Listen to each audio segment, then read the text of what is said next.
Yuri Tillemans, Gabriel Martinelli, Gabriel Magalhaes to Juventus.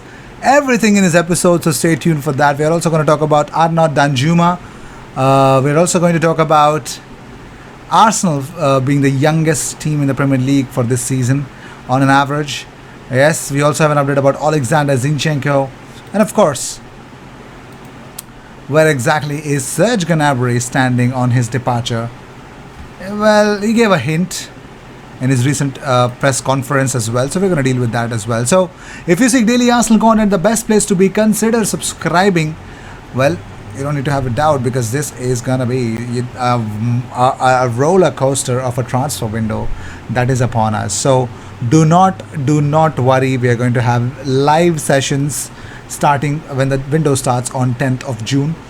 Yes, I'm planning to have those live sessions back again, and these live sessions will also involve you guys. So if you want to be a part of it, hit me up on Instagram, or hit the link of which is in the description, or on Twitter, that you want to be a part of it, so I could get you for one of those episodes. Yeah, I can, I guess. So with this, I'd like to just start the episode right now. So Fabrizio Romano, on his on his podcast, I think he says that Arsenal's midfield priority as of now is Yuri Tillemans. Arsenal has already made contact with the players' camp in recent weeks. Leicester want around 35 to 40 million euros. Next week is important to understand if Arsenal will be willing to bid. So upcoming week decides Arsenal's future. Most probably not just Arsenal's future. Moving on, according to Express Sport, Arsenal are reportedly set to announce their first signing of the summer within the next 10 days. This surely looks like it could be Marquinhos, but if not, that'd be crazy. So yes, in the next 10 days, we might listen to, or we might come across Arsenal's first signing.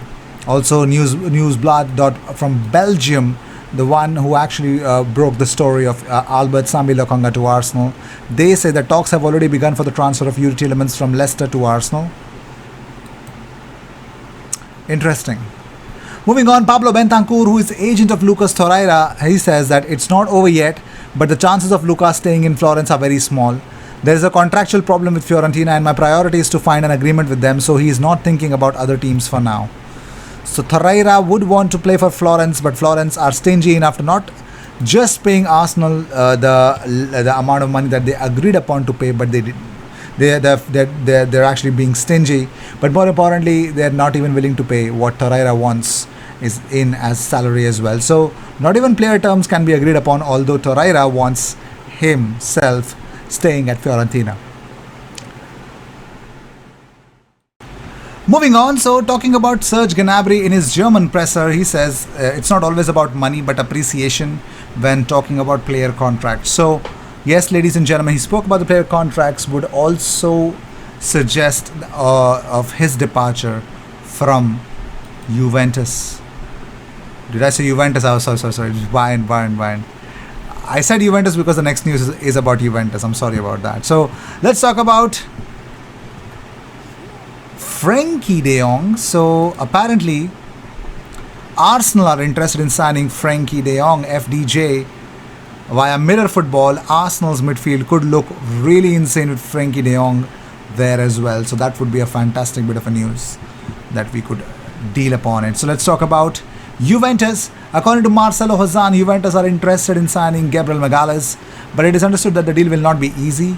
Although Arsenal put Arthur among its goals, it is understood that the two parts do not conflict each other at all. It could be something separate deal that could happen. Well, also according to Marcelo Hazan, Arsenal have reopened talks to sign Arthur Melo from Juventus.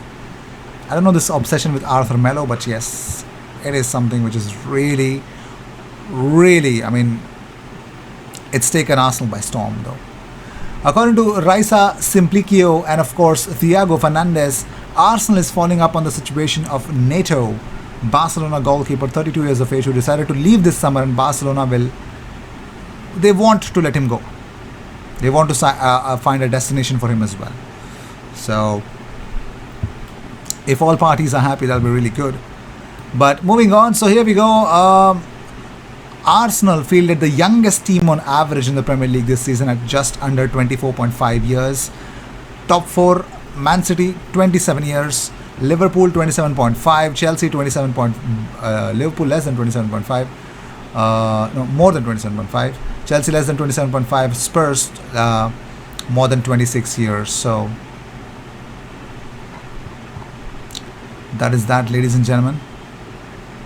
Apparently, this news, I have to address it just because it is there in the, it's there, it's out there. So Guendouzi posted this on his Instagram that Messi, and his message was an incredible year engraved forever, thank you for everything.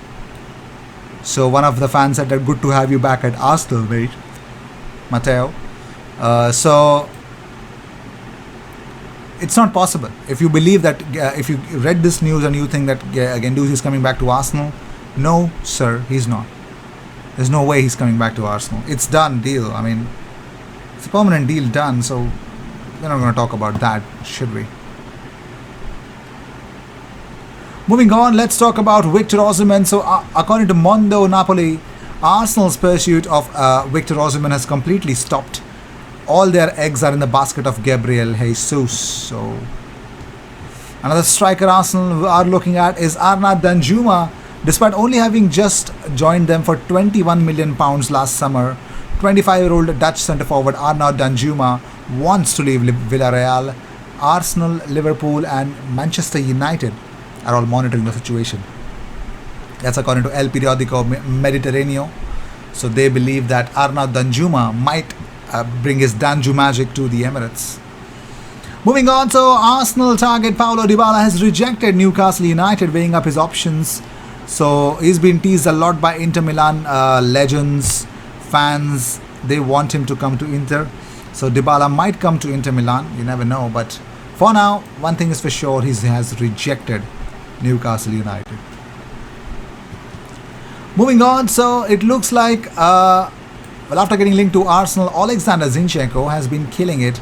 So they destroyed Scotland in the World Cup qualifiers. They now play against Wales to book a place in the upcoming World Cup in Qatar. So all the best to Alexander Zinchenko.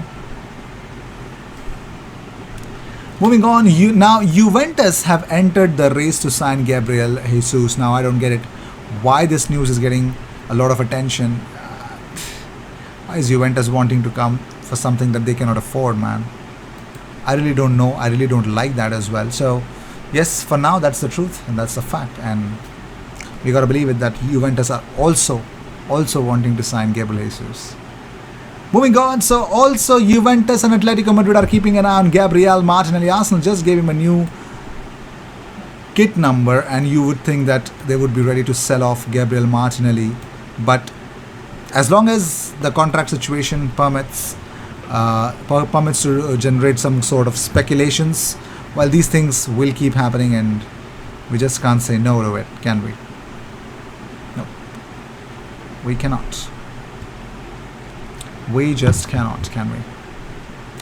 So let me know what you guys think about it. Do you think Arnaud Danju Magic should come to Arsenal, or are you just looking at Victor Osimhen, or you going up with Gabriel Jesus? Let me know what you guys think about it. What is your combination, and would you prefer either of Yuri Tielemans or Frankie de Jong in that midfield, or you're still Arthur Melo kind of a guy?